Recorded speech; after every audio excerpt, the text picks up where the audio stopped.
Welcome to Torment and Numenera on this beautiful Thursday. Vaccine edition today, because Feuerglatze is getting shots. Everybody!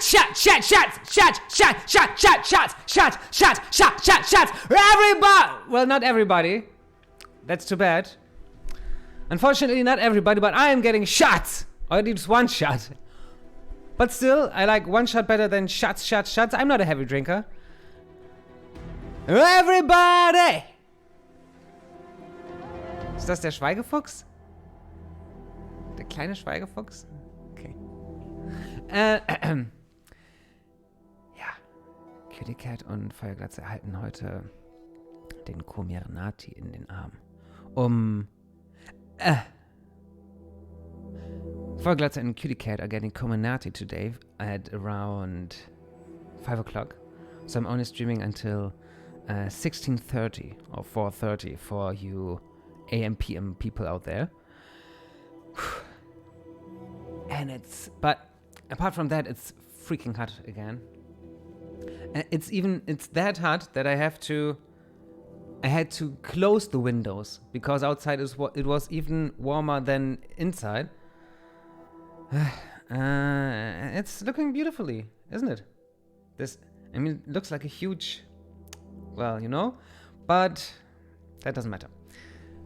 Let's load the game. We are in the Valley of Dead Heroes. Yeah. And yes, right here, that is our newest save.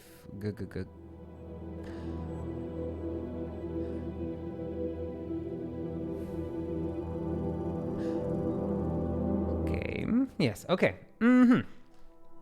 The Valley of Dead Heroes. Why are we here? In the necropolis of the Valley of Dead Heroes. The Valley of Dead Heroes is basically a graveyard. And with a necropolis where many people are entombed in. And it's some kind of labyrinth, a little like the cube labyrinth with many different levels of labyrinthism. And inside there should be the entrance to Mil Avest. And Mil Avest is where other cast-offs have taken refuge, and it's kind of the cast-off sanctuary, and that's where we want to go, because there we want to find, or we think we can find Mazov, who can help us rebuild the resonance chamber back in Sargus Cliffs. Apart from that, there seems to be, as you see, there are two factions here that don't really get along with each other. One of them is these people that smear with blood these circles and signs everywhere. It's the order, the circle, I don't know what, of the Endless Gate, a sub-faction of the Dendra Uhur, so they eat people. And they, like the Dendra Uhur only eat people that have died already. They kill people to eat them. So, not nice. On the other side are the memorialists, which we have saved here. These are two of the memorialists. And the memorialists believe that the real life, is in fact... This place so mournful. Should we be mourning? Some kind of purgatory limbo. So this here is the afterlife already. And the tombs in the necropolis of the Valley of Dead Heroes is where we are interred. So kind of a weird thought, but still. That's what they think. And we've also already met Blob of 3, someone with, as you see, maybe 3 faces all put together. He got that way because he did something with this year. He was talking about a mask that was... What was he talking about? No. Well, it's not even a side quest, it seems. But yeah, he was talking about a mask, and this is what he was talking about. The incline with the statue, and so we will try to interact with it. And this is where we are right now. And this is where we continue. Bam. Go. People go. Yeah, go. You apparently are not going. Why not? Oh, he's talked to the statue. Okay. This 5-meter-long black slab of basalt, or perhaps obsidian, has been smoothed by age. A stone statue holds the slab at angle, lifting it to the sky, or he is lowering it. It is impossible to determine whether the incline is real or if you imagine it. Okay. At the top end, you see a window into another reality, a portal wide enough to step through. On the other side is what looks like a harsh and angular world that we cannot see, but apparently our cast-off can. Examine the statue. It is a grey statue of a robed man with an ornate warhammer strapped to his back, holding the obelisk aloft, or setting it down gently, with his muscular arms. He exudes a fierce determination, as if he were using every quantum of energy in raising, or lowering, the great slab. A sign has been added to his back, a childish scrawl that reads, "Kick me." No, the Saint of Proverbs. Proverbs are like geflügelte Worte, right? Like idioms? I know what a proverb is. It seems that the statue has slightly shifted position since you came across it. You're not quite sure, but something about its posture seems slightly different. The sculptor's cunning is such that the statue's eyes follow you wherever you go. And again, you have the strangest feeling that its expression has changed slightly. Examine the slab. It seems perfectly smooth. Some loving hand has polished it to a mirror glass, though distortions beneath its surface change your appearance with every slight movement. As you lean in to examine it, your reflection appears unspeakably beautiful. A few centimeters closer, and it becomes a shrieking horror. Ooh. This close, you can feel a dense psychic weight around the obelisk, as if a culture's hopes and expectations had been packed into a single solid form. The thought of meeting those expectations and ascending the incline is daunting. Oh.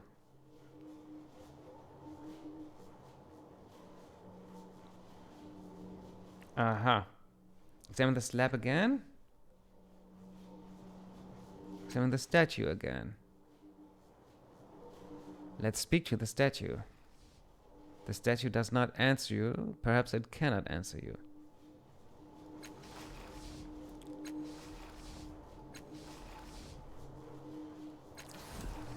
Okay, let's walk away just for a moment and return later. Maybe we will find out something that can help us here. Yeah, get away from us. Just stay out of our way. It's a plan. Well, going here is not my entire plan, but yeah, you're right. Nothing we haven't seen so far. But we haven't stepped through this here. So that's what we do now. Prost. Wasser ist Leben, water is life.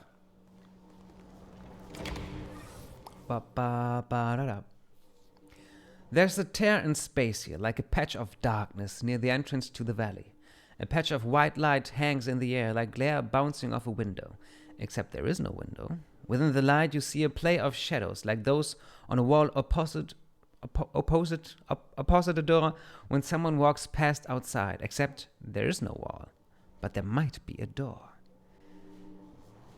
There's certainly a breeze coming from inside the shimmer and echoes of sounds you are not hearing around you. If you step through, you might go anywhere, or maybe nowhere. It could just be a trick of the light. Examine it more closely. The patch of light seems to follow you as you walk around it, always facing you. It doesn't look like much, just a trick of the light, but you get the strangest feeling that it's watching you. The way it moves and pulses, it feels alive. Step into the light.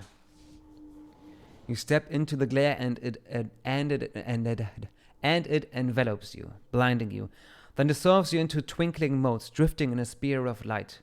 The light carries you through cold darkness, weightless, bodiless, selfless, toward another patch of glare. Then suddenly, you are somewhere else. Boom, chakalaka. Well, that was lucky. If you want a job done right. Ask Erritis. I know I can count on you. Let's take it all. Let's take it all. Let's take it all. Let's take it now. Absolutely. And we have seen that already. Find 'em. Something to do. We'll go there later. Hey, friend, come over here. Oh, I haven't saved, but that's no big deal. An old, battered-looking swordsman in dull grey armor stands there, whistling tunelessly. His hands hover near the hilt of his well-used sword. Scars wreathe his face, and what you took for a helmet reveals itself to be a dome of metal grafted to him. He smiles as you approach.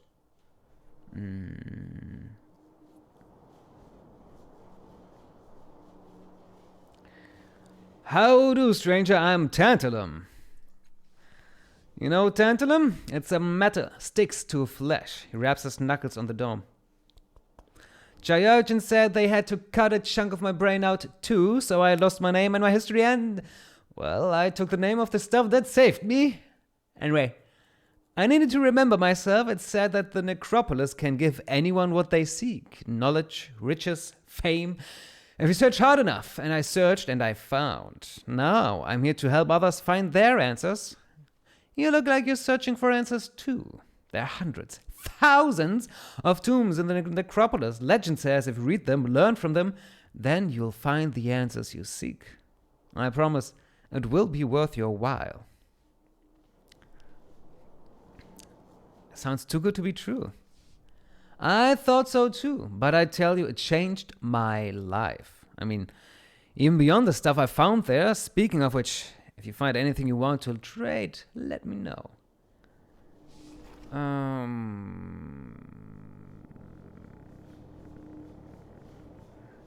What is tantalum?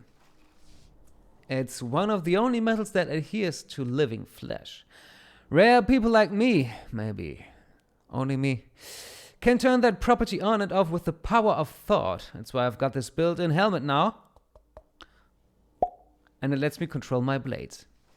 My sword, for instance, he slaps the hilt and you see that he wears no belt to anchor the blade. His knives are likewise anchored directly to his flesh, so he's a magnet? Okay. If I want the sword, I need but think on it and it's in my hands. Likewise, for the knives. And then, and this is the part I like, when I've buried him in an enemy, the blades are stuck there till I say it's time for him to go. Good thing this metal is bonded to respond only to me. If someone else could control it, why? I don't know what I'd do. He clams his hands over the dome, protecting his brain.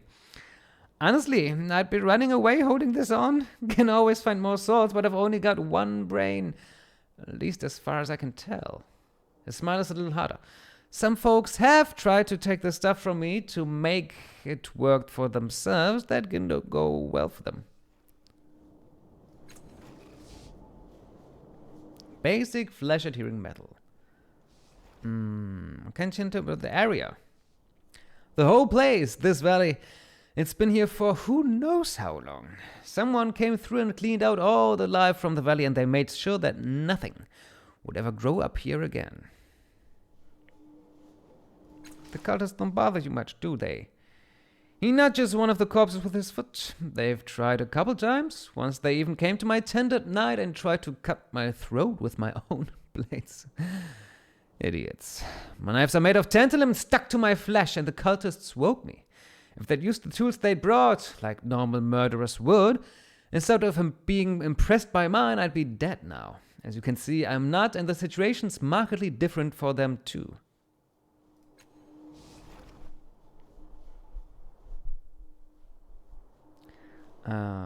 Again.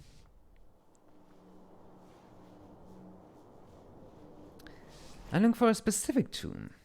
Friend, I don't really keep track of most of the tombs, and like I may have said before, my memory isn't what it used to be. But Let me guarantee this. You explore these tombs, you're bound to find what you need. Why are you standing around here? Waiting for any passers-by that are seeking truth like I was. I found my answer. I considered my duty to help others find theirs. What's that again? Okay. I just asked me as a way to stock your little trading post. If I weren't so good-hearted, I'd be offended. I mean, really. The trade is a benefit, I'll grant, but the real joy is watching travelers find their truths out here. I mean, what do you have to trade? Ooh, lots of stuff. Limnic Rejuvenator. 23 points on all allies. Ooh, damn. This metal cone is topped with a synth plunger. Pulling it free releases a cloud of curative gas scented with cinnamon and fermented fruit. What's that? Bogio. Is that an animal? This spiny creature likely swam in the darkest depths of an unknown sea. It bulges with venomous fluid that splatters when thrown. I don't want that. Rapier. Thunder cannon. Heavy ranged. Ooh. Too bad. Too bad that my ranged people are not proficient with heavy weaponry. But it looks very good. 10 physical damage and knockdown. Wow. Though this bulky metal device was not intended as a weapon, a handle was added at some time in the past, allowing it to be wielded as one. When someone takes hold of the handle, a low buzz emanates from the device. The sound intensifies as the weapon prepares to fire, building to a crescendo and discharging with a thunderous roar. The cannon's projectiles are blasts of sonic vibrations, capable of striking a target with deadly force. I'm intrigued. Let's see if Tibia or... So he's got we know heavy weapons. He know heavy weapons. He's the only one, and he's my melee weapons man. Melee. Milady? She's a lady. Heavy melee. Yeah, okay.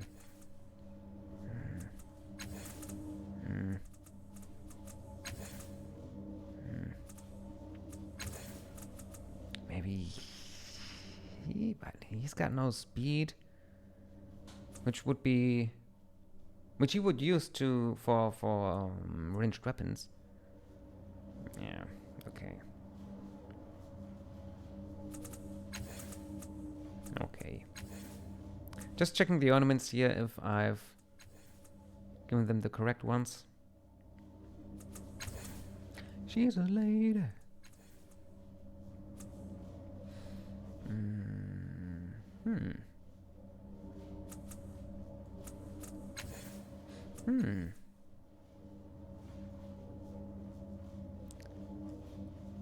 Per effort, max 6 on esoteric attacks. This might be something for Elegant. +2 for the speed pool. I mean, he doesn't need speed. He needs might, if anything. But... or intellect. But he's so slow. Right? Hasn't he running inability? Yes, he does. But I do as well. No, then I will keep it. That's mine.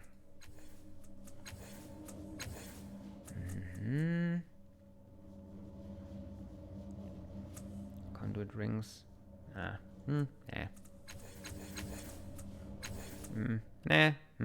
Nah. Nah.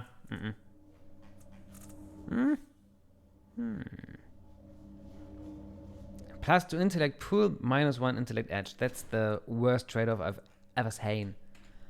Okay, Tantalum, your other wares. Hey, friend, have you been seeking the secrets of the valley? This had better be worth the trouble. I promise enlightenment, friend. What do you have to trade?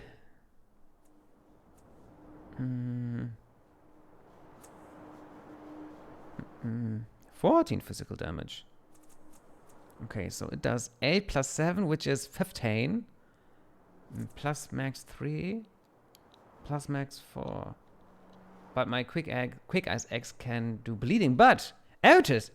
So, no, Erritis has the nice weapon. Okay. Medium melee weapon.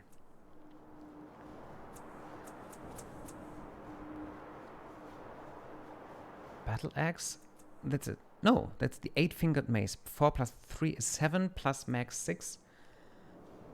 That's 7 plus max 6. And the other thing has chemical damage. And I already have it, so I will not buy it. I don't buy that. That's an artifact.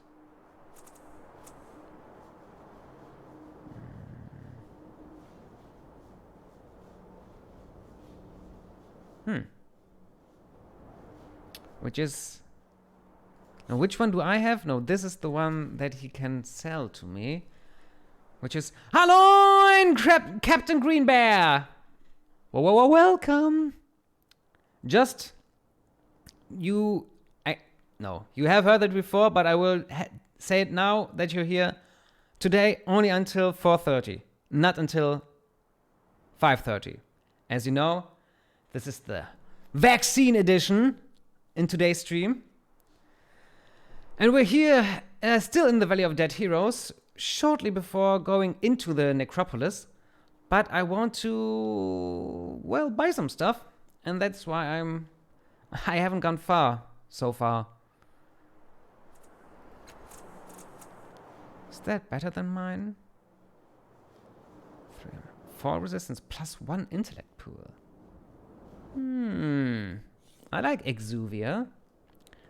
This form-fitting biological armor is very light and hardly restricts the wearer's movement at all. The mottled carapace appears different at each viewing, varying in color, pattern, and even texture when touched. Occasionally, its appearance seems to shift subtly in a disconcerting manner. The sense of unease grows if the armor is observed for long stretches of time. When worn, the armor emits a dissonant hum at the edge of human hearing. It vanishes if the wearer focuses upon it, but it returns when their attention wanders. Tales speak of Anano who once wore a similar armor. He challenged the greatest warriors of his time, allowing them to strike him over and over and over without ever attacking in return. The legends say that each of his frustrated opponents were later found flayed in their beds, yet somehow still alive. They were flayed, and this is made of carapace. Okay. How many? I do have some shins, but, well, 1.4 thousand shins seems not to be that much. Light melee weapon, intellect weapon.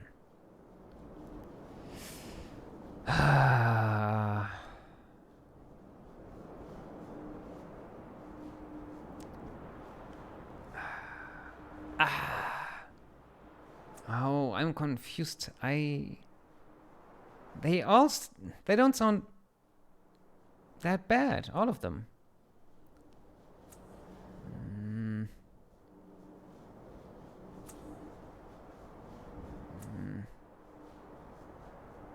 The variant. This is basically the Numenera weapon that's on many of the artworks for the pen and paper role-playing game.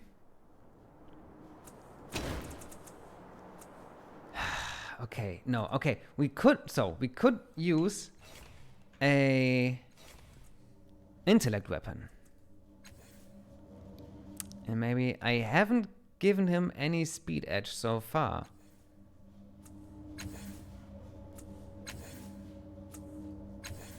And maybe I will not do that. But yeah, I can keep putting everything into intellect edge if I'm getting the intellect weapon. What about him? Elegant, even. I haven't given him Might Edge as of now. And he's a melee character. Okay, 4, 3. That's it is ha. Okay, I can sell some stuff, can't I? Should I sell? Yeah. No, what? That's the one. I don't want that. Bam. And bam. Okay. And I don't want that either. This is, like I said, one of the worst artifacts I've ever come across. Sell it. This doesn't do anything. This doesn't do anything. This doesn't do anything anymore, but maybe we'll come back. This doesn't do anything. But this one does. And the other ones can. Okay.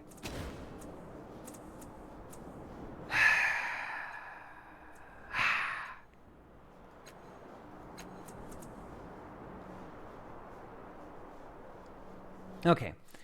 Okay. So we don't need that. We don't need that. We don't need the rapier. We might.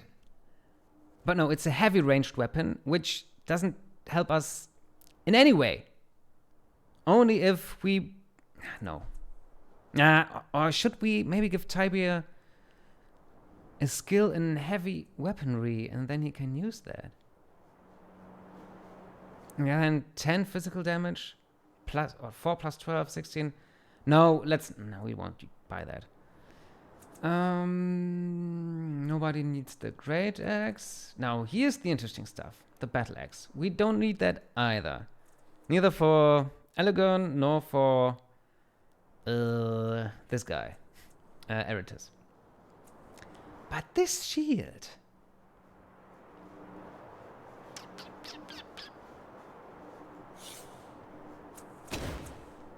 It's an artifact. Offhand artifact. Ah, no. So it means it goes into the shield slot. I will buy that, I think, and then we will see who will use it. Yes. Buy that shield. Bam. And this armor can only be used by the last cast off. Right now we have a 3-2 and there's a 3-4 plus 1 intellect pool, which we use more than our ciphers. So yes, let's buy the Exuvia and sell this old stuff. Boom chakalaka. No. These ciphers are killing me. No, they're not. Now, this whisper weapon. Light melee weapon, 4-3, 4-4, plus 12 max. Arg! It's not bad for him either. I think I will just buy whispers. I think I will.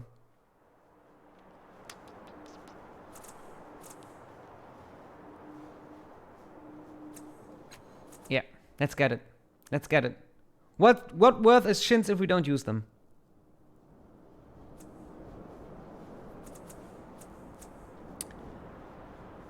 Good. Now, close. Before I'm losing myself in all this buying and selling. Nobody needs ciphers. Still cipher for non-combat tasks.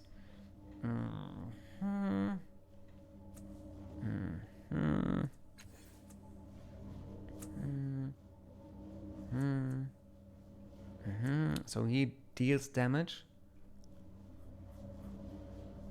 Increases the stat pool by 1. Permanently?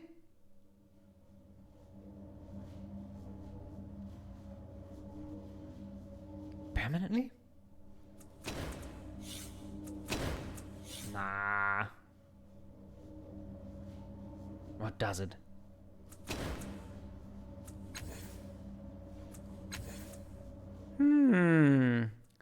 Let's see if Slipknot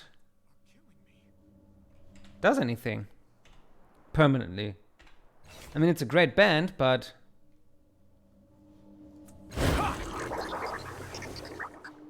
Prost. Cheers. Now, is it a fatal? It's not a fatal. We have 15 intellect. I think this went well. Nice.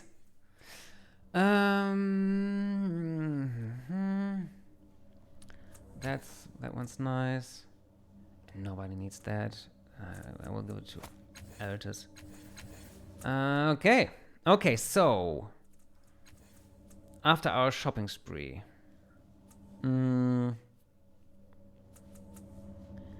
health and might. Health, might. Oh, why should he need might? You get might. You get 2 of them. And I think this one does what? Plus 20 evasion. When hit by an attack, or was hobble to the attacker. So let's give it to Erritis. Boom. Ah! No. Cannot be worn while using two-handed weaponry. Dang. Okay, so then it's plus 10 evasion, plus 20, and hobbled. Plus 15 evasion, and he's in the thick of it, so he will get the good stuff. And he will get this thing. Star's Kiss, and makes knocked down. That's good. And you have... They have that. Okay. Good. So we have another thing to sell. Let's put that to Erritis. I know it's totally boring. This... Oh! Can he use that? Then no, he cannot. This shopping spree here, but... Sometimes you have to make time for that. Sometimes you have to. And anyway, today is a special streaming edition, so please don't be angry. And that can go away. This here.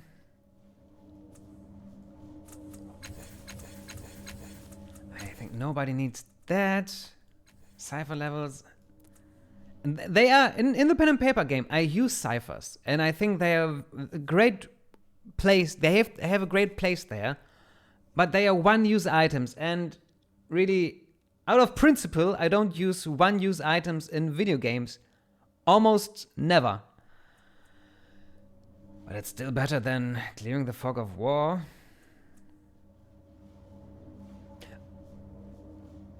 No, wait, yes, it's the...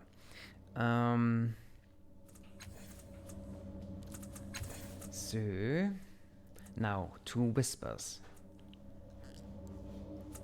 4 and 3. 4 and 4. Melee weapon.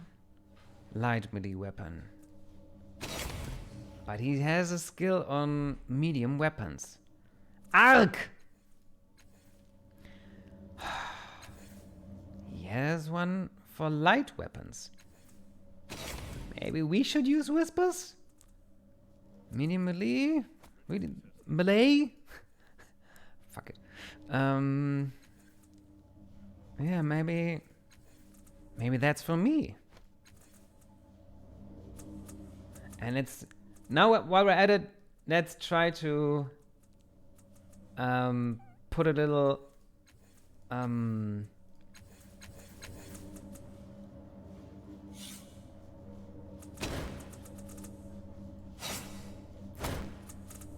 to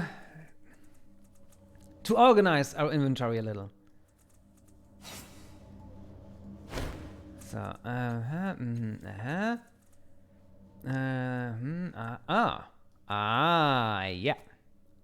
That looks nice.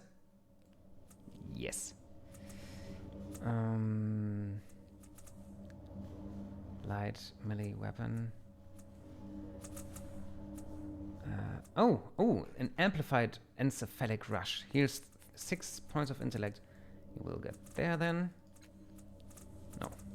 This way. Usable artifact. We have to wait for that. Oddity. Weapon. Oddity. Weapon. So, 4 energy damage and 4 physical damage with a max effort plus 12. And this one has 4 and nothing plus 12. But it's a ranged weapon. And we're slow as fuck.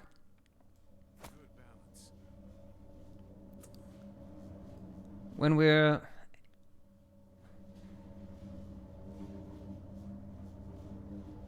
I know it's supposed to be a man here, but I think this face always looked very feminine to me.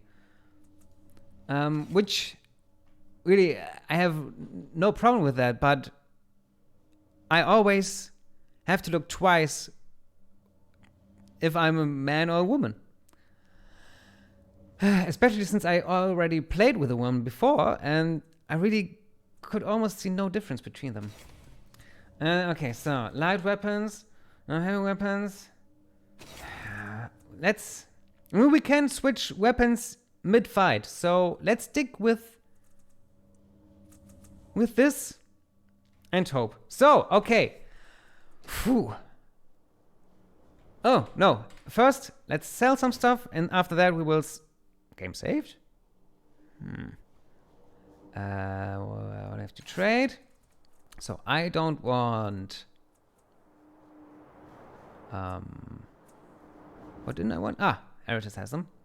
This shield, I don't need. This thing, I don't need. This rapier, I don't need. Do I? I do not.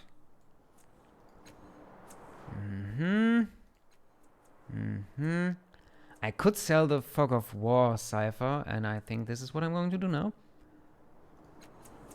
Charm paste, let's keep. Yeah, clears the Fog of War in the current area. I don't need that. So... Save for... shopping spree finito. Finally! I'm sorry it took that long. Now, let's continue. Don't mind. What's here? Oh, loot! Loot! Loot, loot, loot, loot, loot,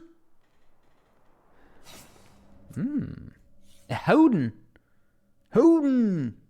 This dusty ball is whiter than anything you've ever seen. At the merest touch, it swirls with a myriad of colors that shifts to different hues as you move your fingers. On it. What's that? A huge crystal floats in front of you, seemingly unaffected by the wind that washes through the valley. Within, red and blue patterns lazily cycle and twist. The crystal hums softly, almost invitingly. It has been infused with tidal energy. Its colors are emblematic, and you can feel the tendrils of force that coil from it, stretching towards some distant, unknown destination. Examine it. The crystal swirls madly, and your mind is pulled back into memory, but not your own. This is a stranger's life. A life of torment, a lifelong torment. From his first conscious moment, he has been surrounded by monsters, a sacrifice to the unseen. A hair's thickness from consensus reality, horrors crawl and gibber, and he must howl with them or be devoured.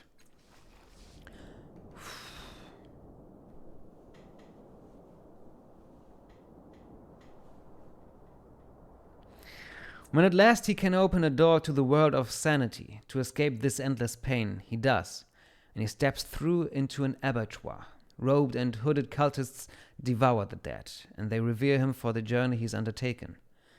In their adulation, they strive to follow his path, wallowing in their own shame and agony, an endless burlesque of horror they hope will end in transcendence. He flees from them, from a darker menace inside him, but they follow inescapably, his children. Children of the Endless Gate. There we have it. That's the subsect of the Dentor that I was mentioning before. No matter where he hides, they linger on the other side of the door, awaiting a new revelation, making bloody offerings of themselves.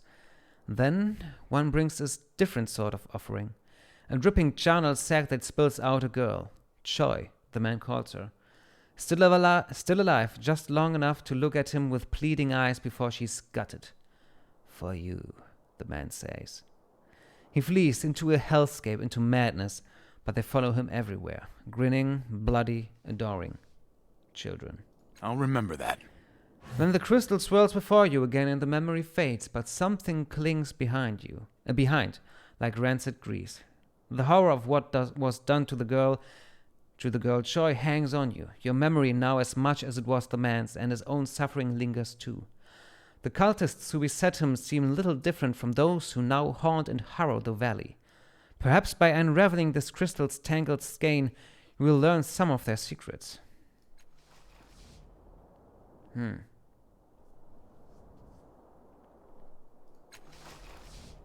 Okay, nothing more.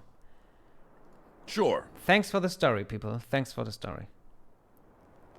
Is this the entrance to... I think this might already be the entrance to the Necropolis. Before we do that, let's go here.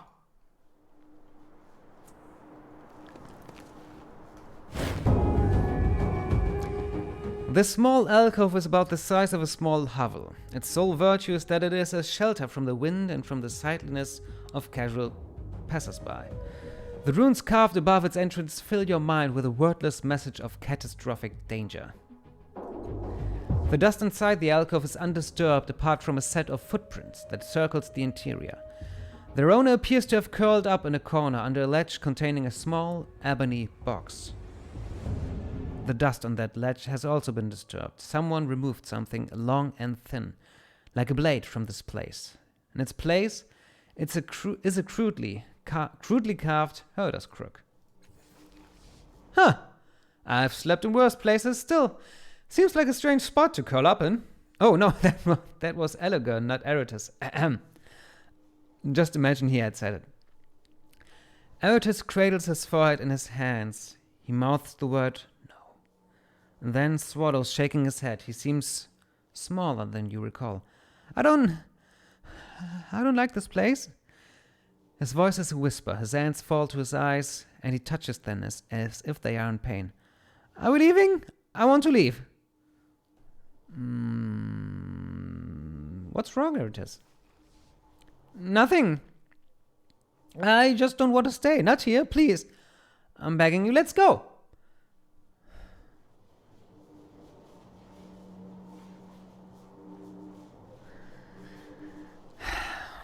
Dear viewers, what would you choose? I just give you the opportunity to choose in my stead, but because I don't know what I would do. I don't want to force them to do anything, but sometimes you have to force people to help them. Oh, I mean, I don't know. But at least making them uncomfortable and is okay if they will tell you what all this is about. I'm not talking about, I don't know,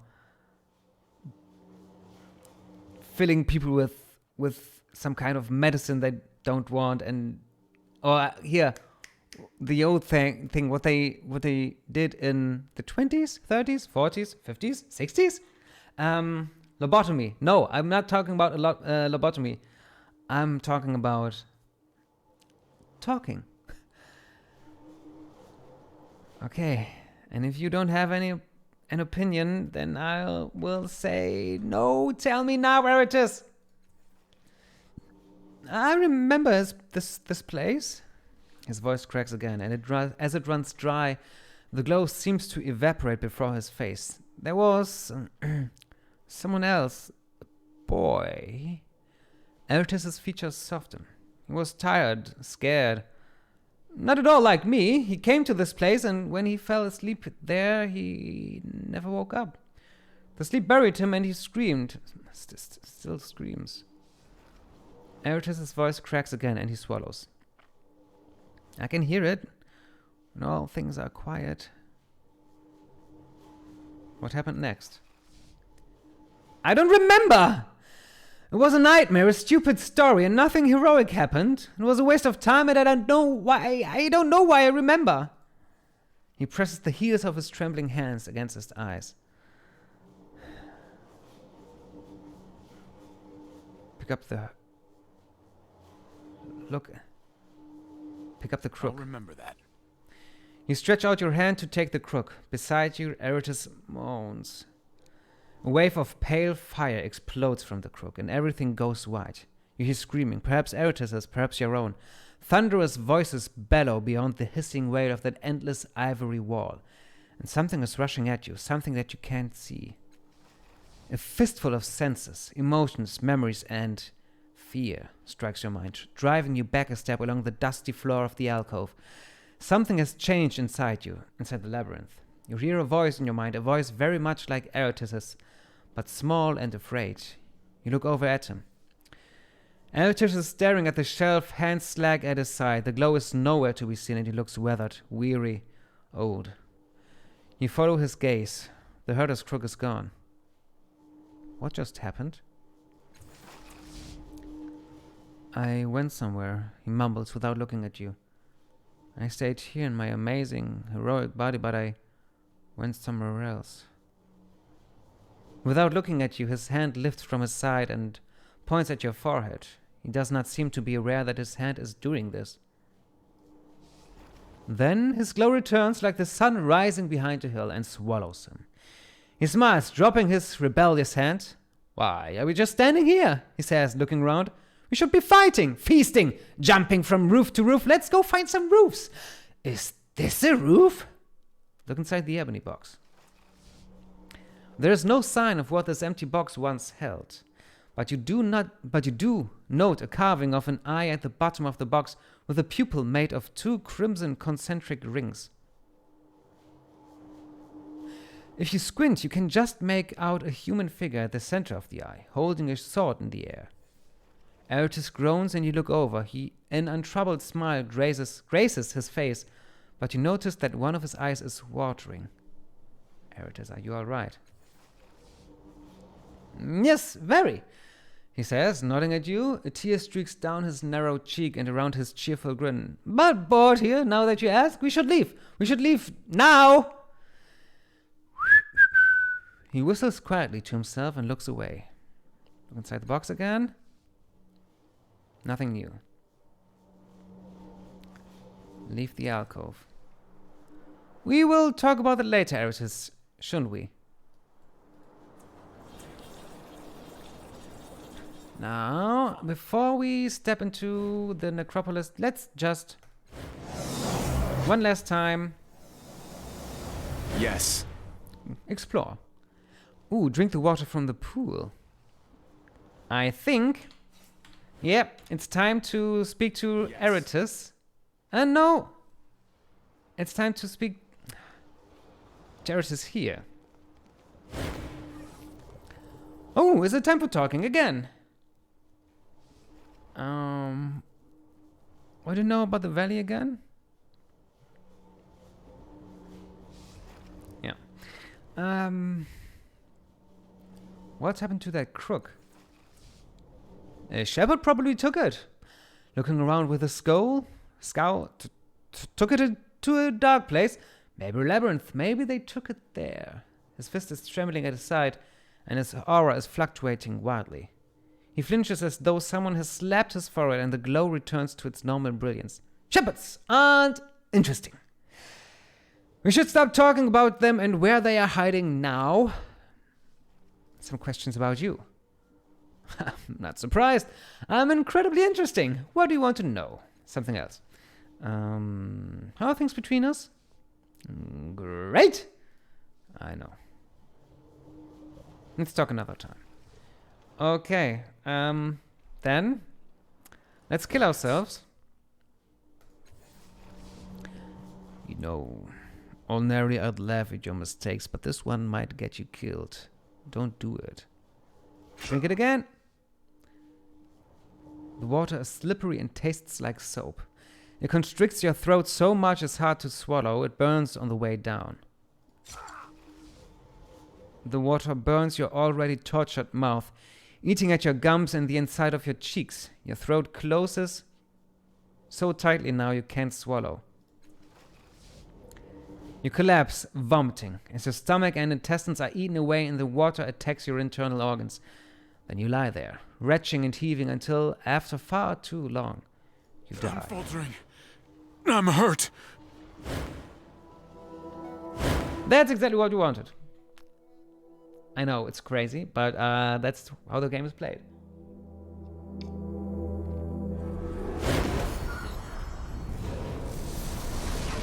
Spectre! What should I do now? Find Massaf, right? Yeah, I know. Anything sup with you? Witcha! Anything else? Skulk. No. He won't come as long as I have my other companions. I will keep them. I have played with before. Not as much as I would have liked. I mean, you can only have 3 companions, and my other 3 companions in my first playthrough were Celestige, Rin, and Matkina. And was sometimes there because you have an item that can switch your companions.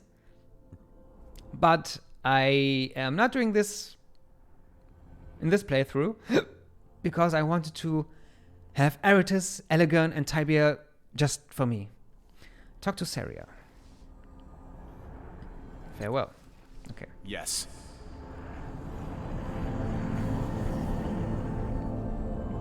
Where's...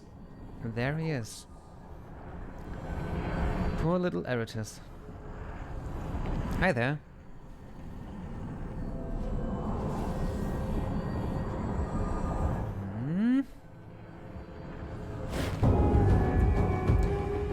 The reflection before you resembles Erritis, but an unmistakably older one. No golden glow surrounds him. He is plain, weathered. His hair is streaked with grey and white. Help, he says plainly, clutching at his sides as if he's cold. His hands are calloused, cracked, and dark with embedded dirt.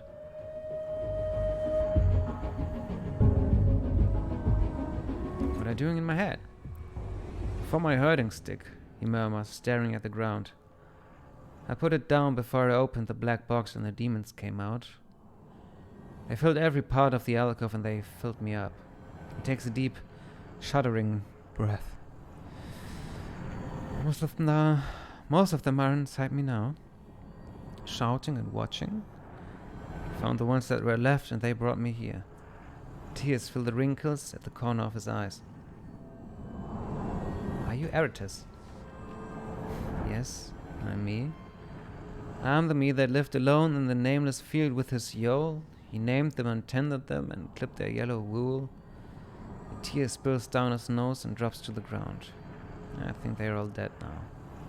No one fed them but him. And he's gone. I'm gone. A dark red light rises in his pale eyes. That was a long time ago. Before the demons came out of the black box and filled me. Before I was called to adventure! The louder words tear themselves out of him and he recoils from them. Covering his ears, the glow ebbs from his eyes as suddenly as it came. You're in control, are you? No. They shout and whisper through me. They force me to be brave. They make me risk everything. The other ones whisper. They watch.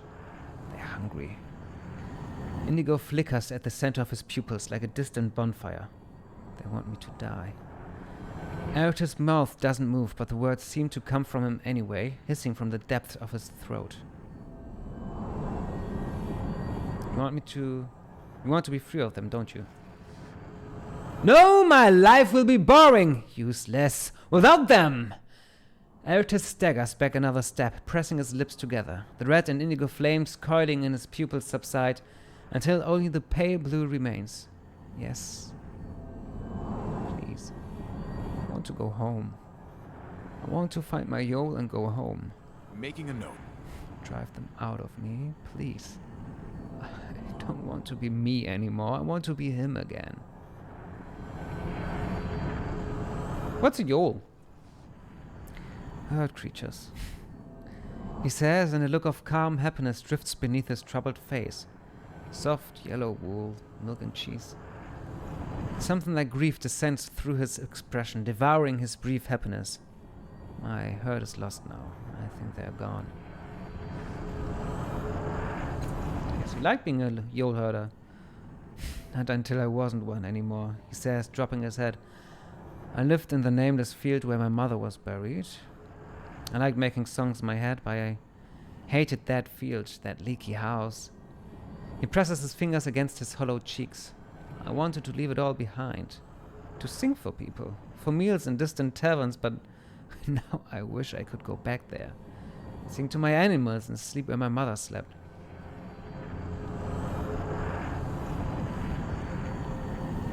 What kinds of demons are these? And just because it's been a while, just let's clear the chat for extra special display vision with the game. I don't, he says, shaking. But I feel them, hear them. He licks cracked lips. They glow and keep me awake. They shout and whisper. They live in my veins and cling to my spine with tiny teeth. How did you end up like this? One of my Yol wandered into that dead valley, he says casually, but his hand is clenched at his side. Its tracks went around the alcove, and I decided to sleep there for the night. His fist is shivering. I heard sounds inside a dark box on a shelf, and I opened it. And ever since, I've been buried by them, by the other me, screaming and crying, never sleeping. He rubs his eyes with dirty knuckles like a child. I never found my Yol, and now I never will. They don't let me sleep, and I'm hungry all the time. They don't think of me as real. I'm their toy.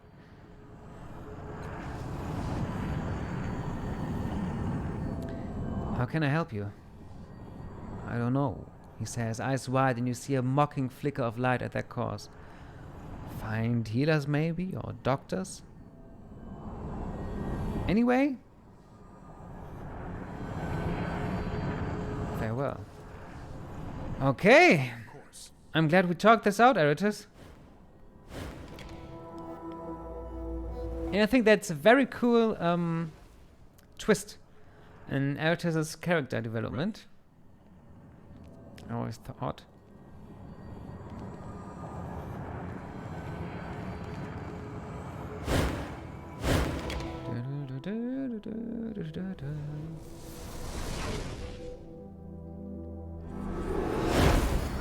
Nothing was there. Go. Maybe there's something else, but I don't think so. I mean, while I'm here, I can just visit any place, I'd say. Oh, there is something new here. On it. Kia Tower. Aha.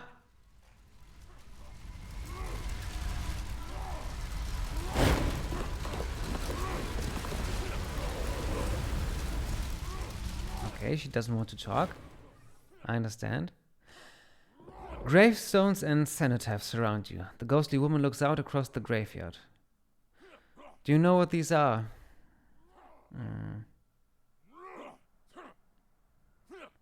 Copies? Siege? Oh, the copies? Maybe? She nods mutely. They are the fruit of that damn engine. I remember now. It copied me over and over and over, overwriting the lives of other girls with my life. As if I mattered more than they did. Then they did. It's so hard for me to say that. I can say Irish wristwatch, but I can't say more than they did. Well, now I know it worked, but I either say more than they did or more than they did. Okay, let's continue. She wipes the back of her hand across her face. I thought it was never perfect enough, but it was too perfect. I died before I was 20, so the engine made sure that all of them died at the same age. She looks at you, ghostly tears glistening in her eyes. It's still doing it right now in the real world. You have to stop it. Tell him. She points to the ghostly man. Tell my father what his obsession is doing. He has to stop it. And then he can stop it out there. I'll remember that. I have stopped it already. You didn't. Her smile is warm and genuine. I can feel it from here. A piece I didn't know I was missing. Thank you. For the more than you can know. Yes. Now. So what's my reward? No reward? I'm going. Okay. Nothing, I guess. But no, I'm Mr. Goody Two Shoes. I have no problem with helping people just for the goodness of my heart. Unlike the Tabat, who will just punch people. Not very effectively, I might say, but they do just punch people. All right. Where?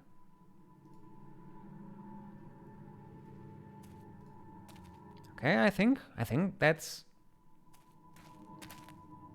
Yep, that's the story of the ghostly woman. Let me tell you a story of a ghostly woman sleeping in your head and dying and... no, I have not the ability. I don't have the ability to make up a song just like that. I'm ready. Here.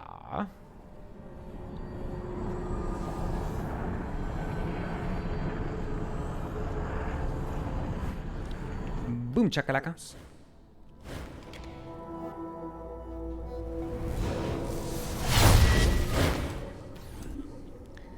Yes. We have just one last time. I have seen everything here, haven't I? All right. Uh-huh. Yes. I have. I know I have. Fine.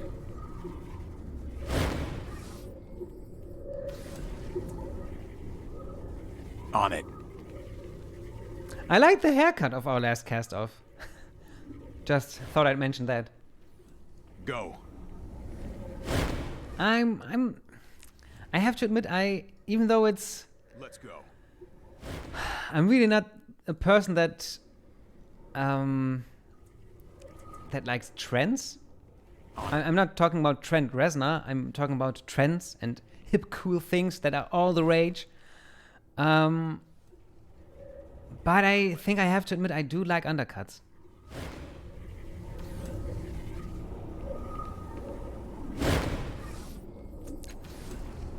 Fine. Nothing here, nothing new. No, then I stepped into there already, haven't I? Okay, so let's leave this place and return to the real world. The real world. Chicago? Wasn't that a series on MTV? MTV's The Real World, blah blah blah. All right. Okay, now let's get back. Back to life, back to reality, back to life, back to reality, back to life, back. Oh. I died in the Necropolis. You're up. Finally. Huh. Right.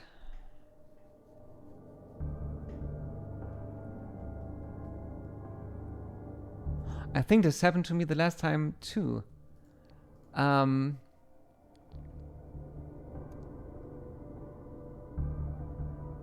mean, I think I've seen everything out there. Okay.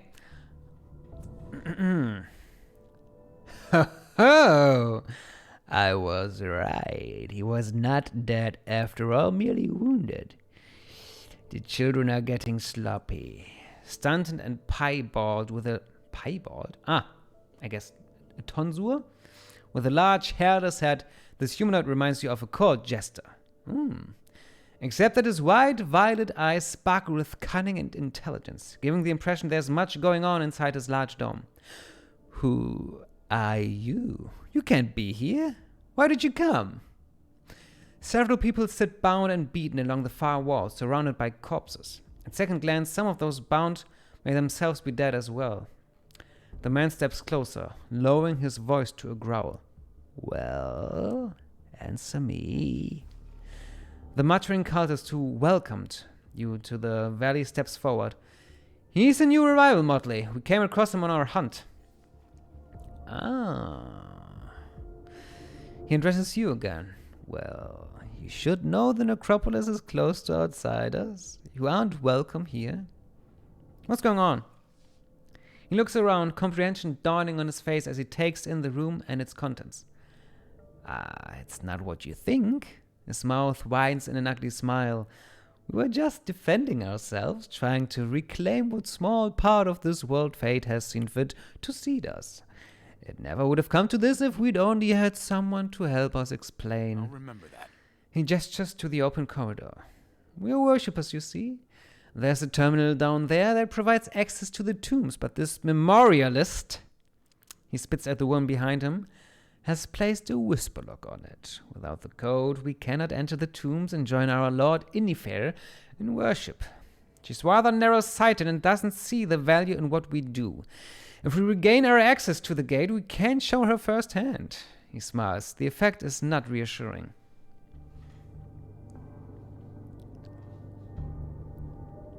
Let's solve this peaceably. The time for peaceable solutions is over. The gate awaits and we must answer its call at any cost. Well, if you kill them all, you can't get the code.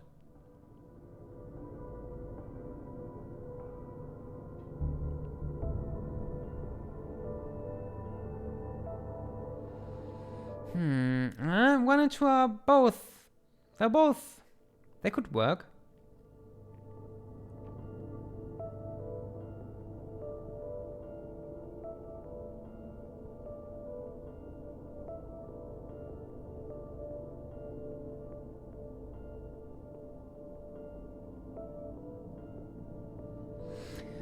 I think I know.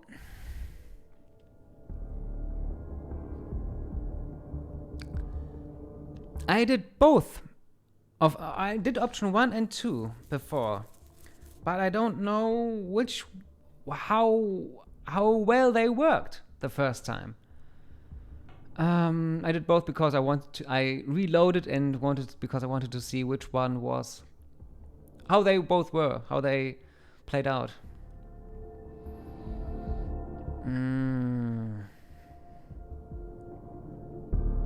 This means you can kill all of them except one. So maybe let me try? He rubs his chin with one fat hand. You make a good point. You can keep killing them while we wait. What?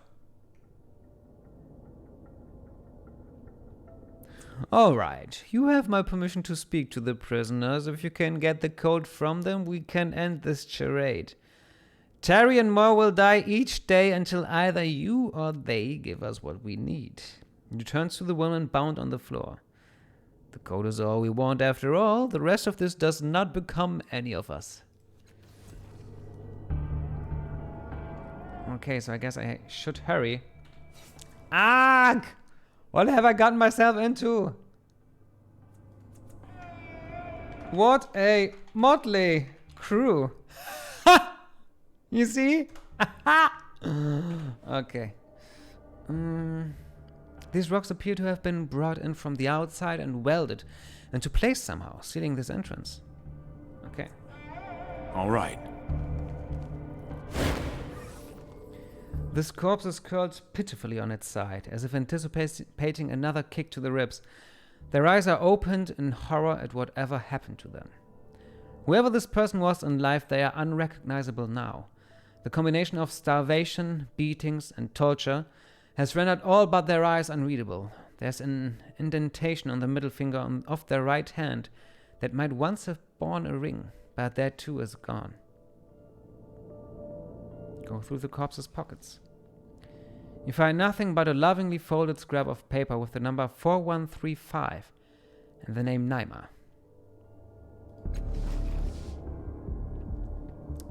Let's write that down.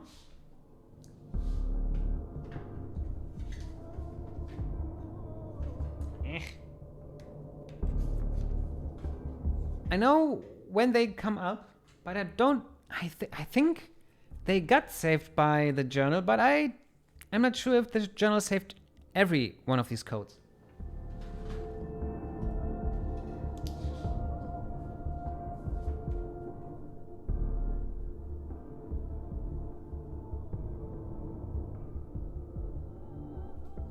Four and 3-5 Naima. 5 and 5 Nase.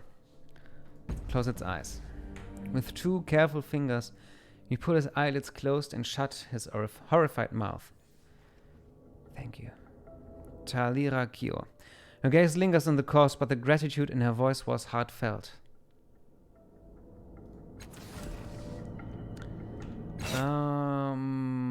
Let's just see if Phoenix's wisdom.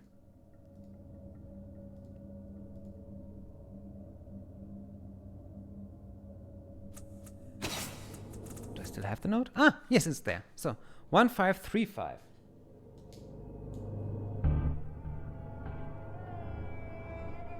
That's Phoenix. Okay.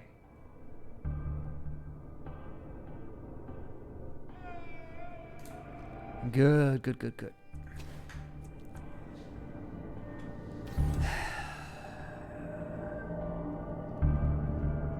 Okay. Quick save. Gate cultist. What do you say? Soon we will have the lock open and we will join our brethren at the gate. Klinkar. Speak to Mate. He's in charge here. He will help you find the path. We never found our quarry, no matter. All will be released to the gate eventually. This material is springy to the touch, but impossible to damage. You can make out only diffuse shadows beyond it. Springy or springy? I think it's springy. Gate cultist. You're blocking my light. Let's go. Loot. Abandoned bowls, rotted fruit, incense, and other oddities fill the corridor. Tokens brought to honor the dead. Fine. Ew.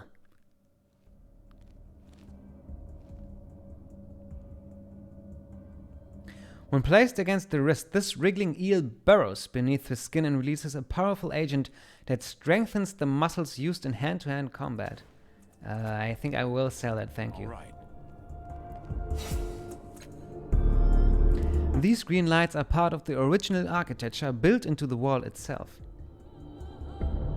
Thousands of names scroll across the surface of the sphere. There is no indication of how they died, assuming that's what the names mean. Why, of course. Heavenly submission. This otherworldly gem is unlike anything you've seen before, with cuts so fine that they are beyond counting. Of course. Look out below! Above! Sideways! This Sideways. jar is warm to the touch and vibrating slightly. This jar is filled with ashes, more ashes than one human body could produce. A susurrus of voices whispers from this jar every so All right. often. These lights, bending and refracting in upon themselves, must have been brought to honor someone important. The names have been worn away by time, however. I'm ready. A shimmering field obscures this pedestal. It seems to be emanating from a small device within the field. That must be the whisper lock. Also inside is a configuration of buttons surrounding a central dial, but with the whisper lock engaged, there's no way to reach them.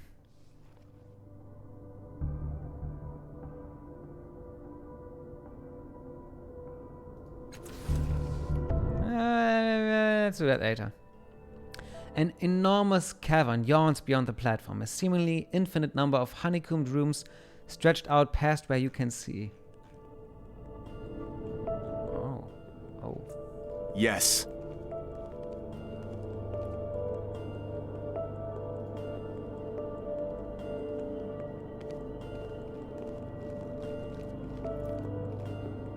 Absolutely. Okay. There's many people we can talk to. Let's talk to all of them. Jaelyn mit Mathe. This alluring woman looks up, white hair brushing her shoulders. She allows a slight smile to pull at the corners of her mouth. Her face is confusing. For though her skin has the tightness of youth, her eyes pierce you with the wisdom of 100 years. She rests her hands on the daggers at her hips, perhaps waiting to see if you have the courage to make the first move. Who are you? Jaelyn of Underhouse DiMathe, she says, then blinks. Sorry. Habit. DiMathe has gone into the dark like all the others. I'm just Jaelyn these days. Jaelyn. What's the Underhouse? I can't believe I told you my full name. She says with a rueful chuckle. My croftfather would have had me whipped. Her hands close over her daggers. I come from a world beside this one, from a city in the hollow core, ruled by 16 underhouses built into the walls. Then, she frowns, counting silently. A few decades back, I woke to screams, and not one or two like you'd get from the lower city from time to time, but hundreds. She grins, but there's uneasiness in it. I found out that shadows were pouring from the walls of the world, the underhouses. The people inside were just melting into it, screaming. Staring past you, she continues. A few of us made it through a portal into the bloom. The shadows wouldn't follow. I think the bloom scared even them. She grins. At any rate, I made a living for a while playing the family trade. But there was no joy in it, not until I found the Endless Gate and they gave me a reason to work. Family trade? She barks a laugh, hitting her forehead with the heel of her hand. Where is my head today? What's the word you use here? Torturer. I get information through pain. Underhouse DiMathe was famous for it, and I was the only one of my family left.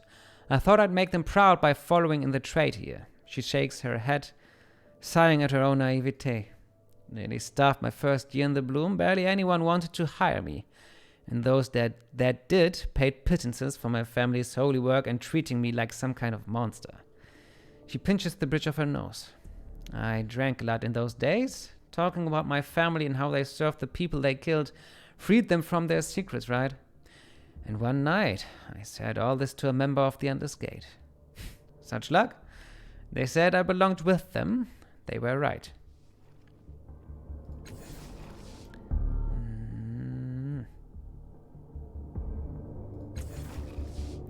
Well, it was foretold, she says with a careless shrug, the death of her world. Underhouse Dishando, that was the prophet cased, was wrong about the date is all. Shame that all of us suffered because they were sloppy. They are either dead now or are still getting eaten. In other words, I knew it was coming my whole life. Wasn't expecting to live through it, so getting weepy about the whole thing would be a slap in the face to everyone I left behind. You wouldn't pull those daggers on me. I'd prefer not to, she says, palms of her hands flat on the rounded pommels of her twin weapons. You seem pleasant enough. I suppose we'll see how things go, won't we? Any suggestions? Well, you'd think violence would work, but that's a dead end. She breathes an irritated sigh. I think she's one of those altruists. You know, the ones who will stand up to days of torture but spill any secret if it'll help those who hear it. She spreads her hand with a roll of her eyes. You notice a streak of blood along the edge of her thumb. Obviously. She knows we don't mean her well, but maybe you can convince her you do. Seek the truth, stranger. Jenkins, the jinxed. Okay, it's 1625.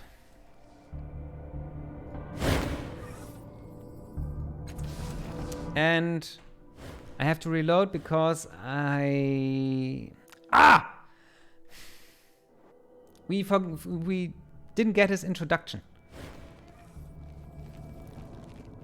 Okay. So I like that I save after every single thing I do here. Don't push me. Yeah. Ooh, flex skill. For intimidation, right? I want him to be intimidating. What do you need? I have machinery law already, so... Intimidation! Need me? Ready to take on the world. Okay. So. Save. and exit to desktop, I'd say. I mean, thank you for being here. Thank you for watching, all you people out there. But now, as I told you already, it's time to get ready for shots. I'm a little quieter because Cutie Cat doesn't like me singing so loudly. Shots. Everybody!